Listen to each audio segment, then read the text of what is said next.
Waiting for Instagram as usual. There we are.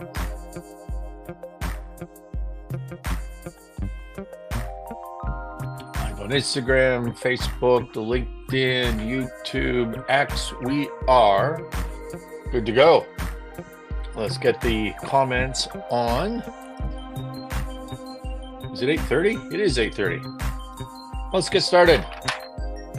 Let's turn this music off. There we go. Let's get started. Welcome, everybody. Mornings with Scott on the Winning Momentum podcast. There's an interesting story yesterday I found on coaching, personal coaching services. Have you ever experienced these personal coaching services? I now offer personal coaching services as a product for small businesses, entrepreneurs, and I offer these services on whatever you want business coaching for. It could be raising capital, could be earning more profit, could be turning around your business, restructuring, leadership, mindset as an entrepreneur. And so I've been dipping my toes and getting into this business. And in fact, for a limited time only, I'm trying something else out that is relevant to you listening to this show, which is I'm offering these virtual coaching services for free if you agree to participate on this live stream for the coaching service, or we could pre-record it and just post it to the various channels. And so that I've already got somebody who is talking to me about taking me up on that offer. And so we could go through that coaching journey together, which would be cool. Hopefully we get that moving in the next week or so. This coaching stuff is really interesting to me. When I was coming through my career, it never actually occurred to me that coaching is something that I should look at. I have had friends and peers who became uber successful in business, and they credit that largely to coaching, to having mentors on their side, to teaching them, having a different pair of eyes, motivating, all of the things that go along with this coaching stuff.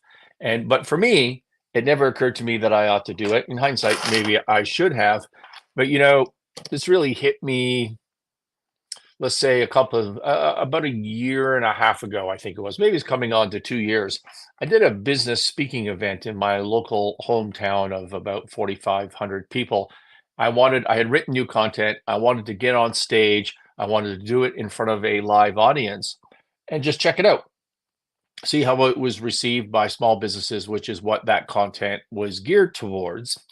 And by the way, I thought the content was okay. It wasn't great, but the event was great. And as a part of learning about the community, because I'm relatively new here in the grand scheme of things, I went to a local Chamber of Commerce business event, a networking thing, and I talked to a number of small business owners, and I talked about coaching. It just kind of came up when people were asking what I was doing. I didn't say, "Hey, I'm trying to pitch your coaching services," but that I provide advice. I work with larger businesses. I'm looking at ways to work with smaller businesses as well to add more value to the world. And and it came up that a large percentage of these small business owners and entrepreneurs have engaged in coaching services. It really was fascinating to me. I had no idea that this was a significant product line that exists, yet there they were, getting the coaching services. I did some research last night on coaching in anticipation of this. It's a really small industry. It's about, in 2022, about $3.3 billion is estimated globally, which is not very much, growing at 6 to 7% per year, which means it is a significantly growing industry. There's about, let's say, between 70 and 100,000 registered coaches. I'm not a registered coach, so I'm sure there's triple that in unregistered coaching. I'm not sure why you would need to register ever. Regional distribution, it says North America is the largest market, followed by Europe and Asia. And of course, the types of coaching that you see if you're looking into getting mentorship and coaching and assistance would be executive coaching, business coaching, life coaching, career coaching, health and wellness coaching, right? And what else you need to know here? Revenue sources, coaching workshops, online courses, speaking engagements. Yeah, okay. So we understand all that. So it's a small but growing business. And I'm kind of excited about this as a way. How do I deliver services to a smaller business as opposed to a good mid-size or larger business? A mid-size or larger business in my world at Sinclair Range signs on to an engagement letter. There's monthly work fees. It could be by the hour. Or it could be just a monthly fixed fee with a success fee tied to a transaction, like an investment banking style engagement letter. But a small business can't afford that and can't afford those fees. So that's one of the reasons that I started doing content. I was looking now what feels like years ago at this entrepreneurial bubble, this bubble that was particularly on Instagram of influencers saying, "Hey, you could be rich and famous and hang out with models and have beautiful cars and jets and this whole lifestyle if you just be an entrepreneur and maybe pay me to teach you how to be an entrepreneur." And I was looking at it, reminds me of if you're old enough and if you're from Canada, particularly I think southwestern Ontario, you might remember when you were young TV commercials from Tommy Vu, and he was a presumably Chinese Asian fellow anyways. I mean, this is back in the 70s, 1970s. And he used to have commercials and he would have girls in bikinis and 5 or 6 cars. And one of his taglines was, "Look at me. I'm so rich, I don't even know which car to drive." That always made me laugh my whole life. I'm so rich, I don't even know which car to drive. So um, I would see all these influencers say being an entrepreneur, but then I know the stats for business success on the other hand, and the stats are that if you start a business today, 90% of those new businesses will fail in the sense that they will never, ever, ever pay their founder a living wage. Shocking. Never pay their founder a living wage. 90% of those businesses, and of the 10% that do pay their founder a living wage, 80% of those will never create intergenerational wealth. So therefore, only 2% intergenerational wealth, by the way, means that as the entrepreneur, you grow your business, you're able to take a wage and feed your family and pay your mortgage, and then you sell your business and get some wealth and pay off your debts and retire and pass some on to the next generation of your family, right? Intergenerational wealth. Well, only 2% of businesses accomplish that.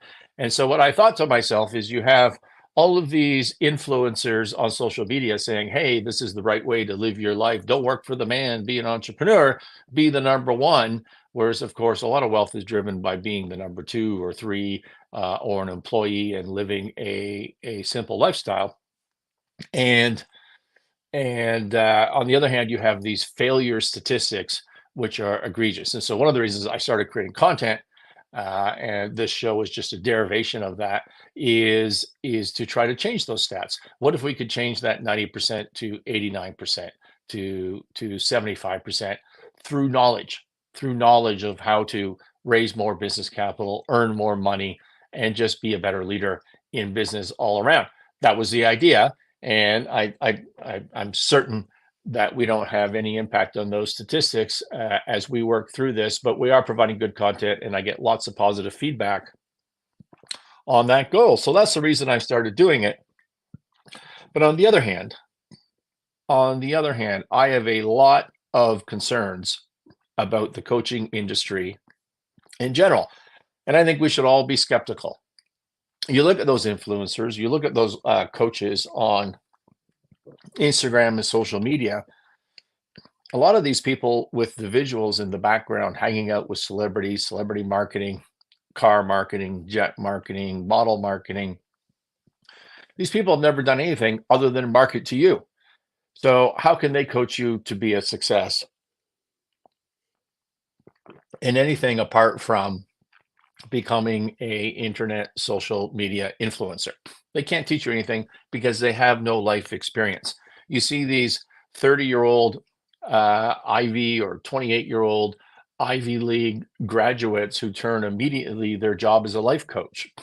How can they be a life coach? What wisdom have they learned? What trials and tribulations have they ever had to go through that compared to the shit that a person who needs a life coach has gone through? So we need to be skeptical about this, but it even gets worse. And this is sort of the whole point. There was a post yesterday by a JT Fox who bills himself, I don't have the information in front of me, but as the world's number one uh, business coach.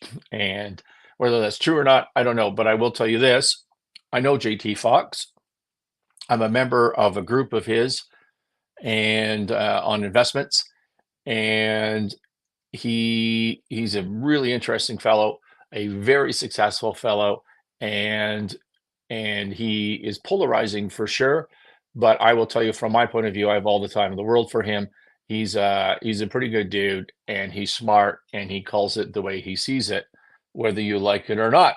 So he is very successful as an influencer and real estate investor in particular, on social media. And so I know him, and he did a post yesterday, obviously because I know him, I follow him. And his post yesterday was an interview, a coaching session with a woman. I'm not sure what country she was in because, it's a global business, this coaching. And she's been running a business for 9 years, and she does 900,000 in revenue and loses money. So there's a problem right there, right? So she's been at it for almost a decade, the better part of a decade, and is not having a lot of success with this business of hers. And so what does she do? She connects with this Grant Cardone, who is yet a bigger um, influencer, real estate investor, coach on social media. Massive, near as I can tell, unless it's all a scam, and I have no reason to believe that it is. In fact, I was eating at a steakhouse outside of Fort Lauderdale somewhere a couple of years ago, and it happened to be the large hotel that Grant Cardone holds his conferences in. And so I was sitting by myself at the bar with 800 other people, wearing Grant Cardone hats with the 10X, that's his brand, on their hats. And it was interesting. It was a fun night for sure, and it was interesting to talk to these people. So I do not know him at all. I don't know if he's credible or not credible. I know that there's a lot of negative things said about him, and I'm not one to sign on to that until I know firsthand what's going on. But here's what I do know from JT's post yesterday is this woman who's doing 900,000 of revenue and losing money sells her home. She sells her house to give Grant Cardone 130 grand for coaching services. $130,000, sells her house. Her husband's all in. Yeah, let's do that. This seems like a fucking awesome idea. Let's sell our house and get 130 grand in equity, and we'll give it to Grant Cardone for coaching services. Totally insane. In fact, it's so insane, I'm skeptical that it even happened. Sometimes you just need to think, really, is that what happened? I'm not skeptical of JT's post. I mean, that he's straight up about that stuff. So I'm not calling out JT at all. Maybe she's lying to JT. I just don't. There has to be more to the story. Who wakes up in the morning and thinks, you know what we should do, honey? We should what, babe? I think we should sell the house. Oh, really? And move or do what? No, no, no. I think we should take that equity. We should take the $130,000 and we should invest it in coaching services from this guy I saw on the internet. Yeah, that seems like a great plan. To me, this should be illegal. It's not just immoral, it should be illegal. Can you even, if it was a security, if you said, hey, I'm Grant Cardone and I'm selling you a security, and you should sell your house even though you have no income because your business is losing money and that's what you do for a living. You should sell your house and give me $130,000. Well, you would have failed, I would think, to know your client, the KYC. You would have sold them something inappropriate for their particular financial situation, and that would be a securities violation. I'm not a securities lawyer by any stretch of the imagination, but that's what I think would happen. And so there has to be some sort of law, does there not, on selling a coaching service for this amount of money and taking every last cent that these people have? It should be illegal if it's not. I'm just blown away by this. The part of what these gurus do is they're the reason they're so successful, and they are successful, is there's a very hard sell. They don't do anything for you that does not have an upsell, a call to action at the end of it. Nothing. They're just marketing and sales experts. They really, really are. There's no doubt about that. And so, no matter what the Wolf of Wall Street might say about Grant Cardone, he does know how to sell. Look at the empire that he's built, even if it is a empire on a house of cards, which is possible. I'm not saying that. I have no idea. I do think that he's probably destroyed the life of this one individual, and it makes me a little bit sick. All right, that's the coaching world. Beyond Meat. Beyond Meat is going to restructure. Wall Street Journal reports Beyond Meat, a purveyor of plant-based meat substitutes, has engaged with a group of bondholders to initiate discussions about a balance sheet restructuring, according to people familiar with the matter. Who would have thought? Who would have thought that a pretend meat product that tastes really gross and it's made out of who the hell knows what? Who would have thought that would falter? That wasn't predictable. I would never have seen that coming 4 or 5 years ago. When was it? 2019 that they started, and there was a big trend into these fake food products that were non-meat. What was that driven by? Was that global warming? The cow farting? Not the cars farting. That's a different part of this. The cow farting. I don't remember what was driving this don't eat meat stuff. I don't think it was health and wellness. I think it was global warming and being anti-animal. Anyways, it's not working out, apparently. The company said that declines in both domestic and international retail and food service channels were driven by decreases in volume of products sold, reflecting demand softness in plant-based meat category. The company did not report that their product is gross, like they should have. So this is all just fluffy words to say that no one wants to buy their product and our revenue is way down. So Q1 earnings reported March 31. Their year end is December 31. So they've reported their March 31 Q1. And they had for the quarter, that's 3 months, guys, 75.6 million in revenue. So 75.6 million, this is all US dollars in revenue, down 18% year over year. That means if you compare Q1 in 24 to Q1 in 23, their revenue has dropped almost 20%. So it's on a downward decline. And on $75.6 million, they lost $54.36 million, $54 million of negative income, which surprisingly is 12% better year over year.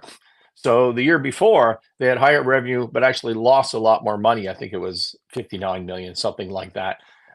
So they're losing a lot. They burned through in Q1 24 $32.45 million in cash, and they have about $150 million in cash left over. So at that pace, they're maybe 4 quarters of cash left on hand.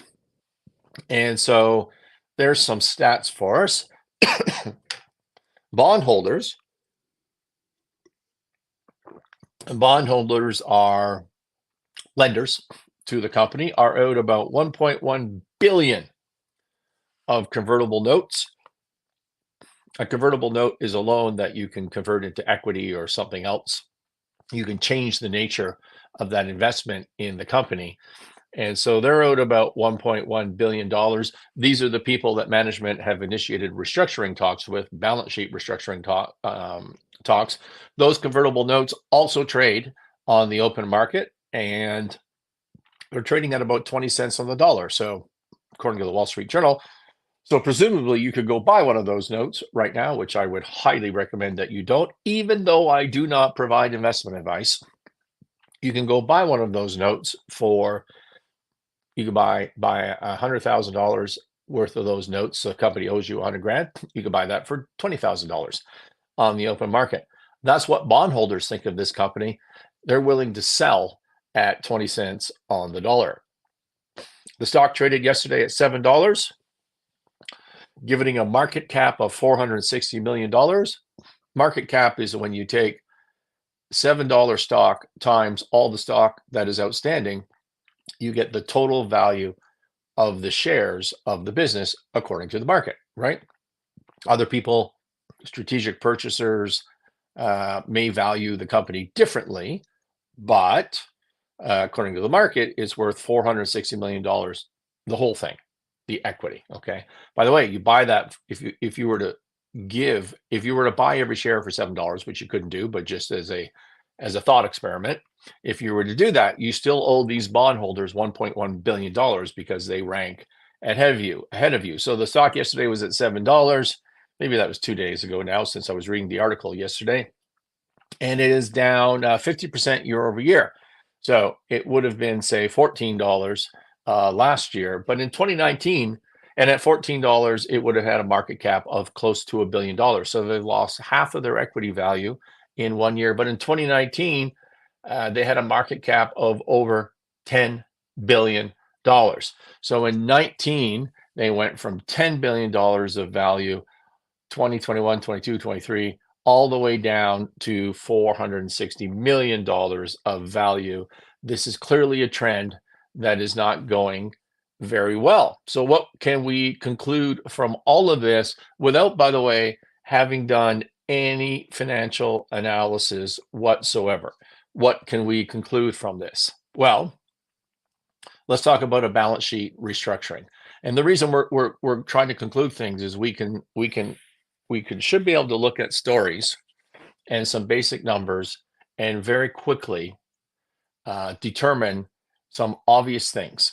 Because if we can do that, that means that we understand how the business world works, the financial world works, which means that you will have a much better chance of being successful in your business, and you will not be snowed under by the coaches and the financial world trying to sell you things or like $7 stocks when clearly the stock is probably going to be worth zero.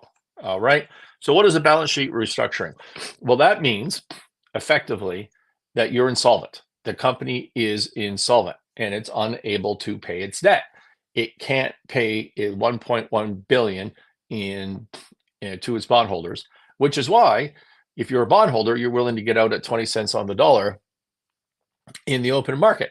Everybody's just admitting that there's no way in hell we're paying this $1.1 billion in debt. Therefore, what do we need to do? Well, we need to get rid of some of that debt.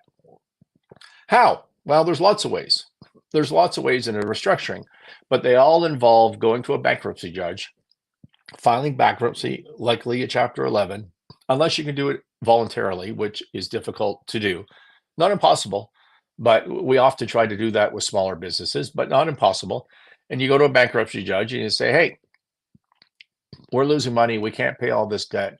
But if we close down, which is an option here, then all these jobs are going to be lost.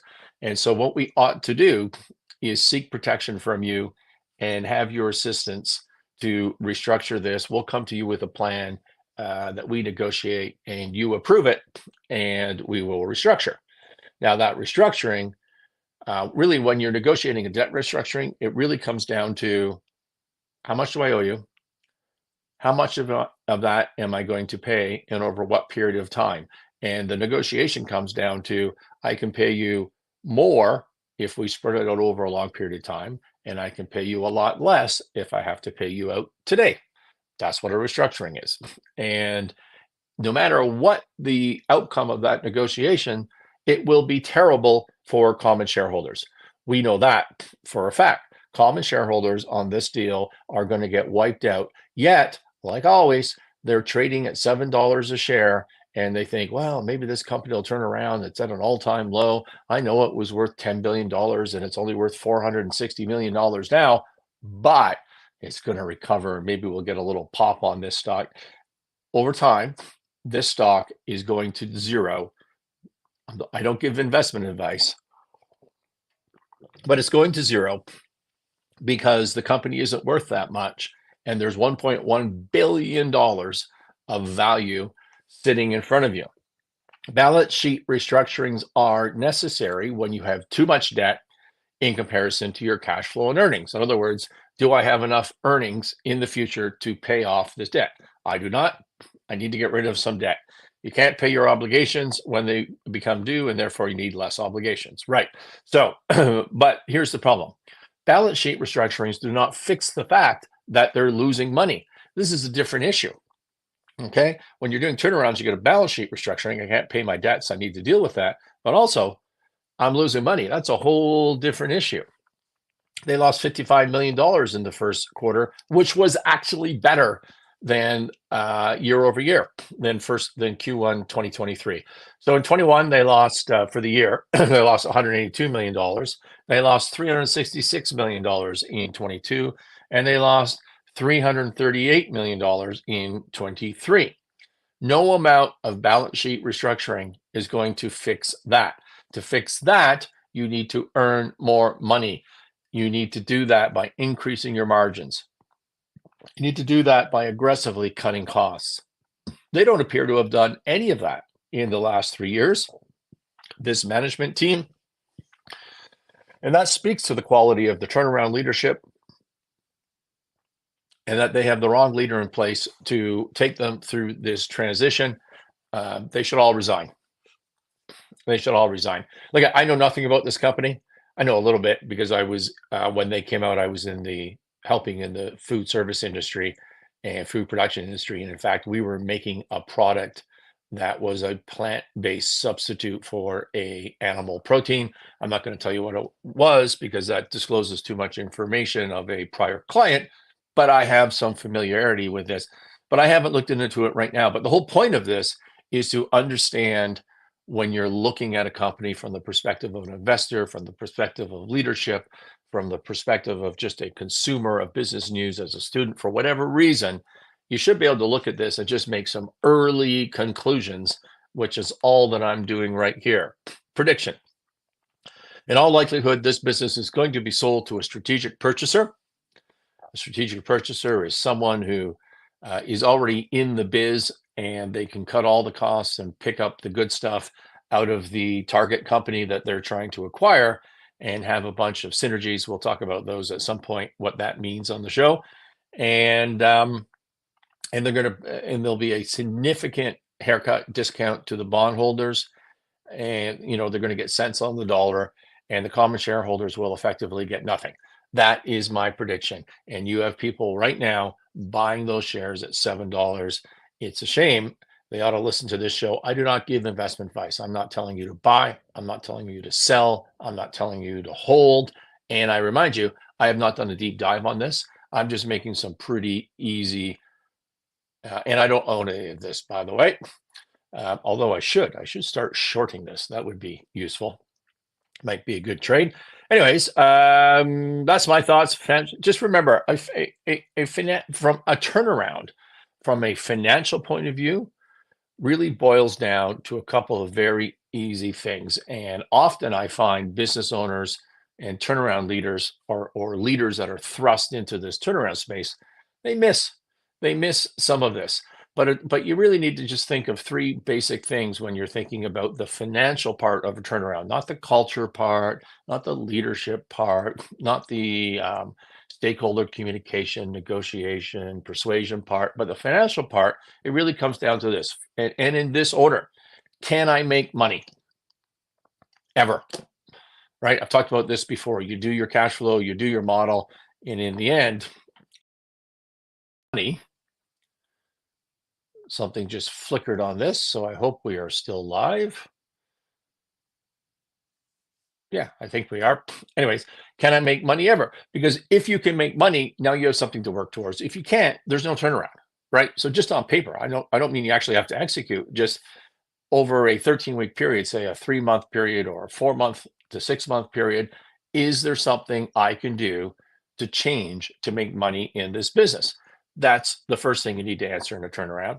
The second thing you need to answer is the balance sheet part of this, which is the amount of money that I can make enough to make a serious payment to the people that I owe money to right now on a timely basis for most of the money? And if the answer to that is no, then you need to restructure your balance sheet. And that's what Beyond Meat has announced, is they're going to restructure their balance sheet. But they didn't announce the first question, the first point, which is, will they ever make money, which clearly doesn't seem to be taking place. And then the third thing, when you're working on a turnaround from a financial perspective, is, okay, I can make money. I know I have to restructure my balance sheet. How much cash am I going to burn to get from here to there? And it's something.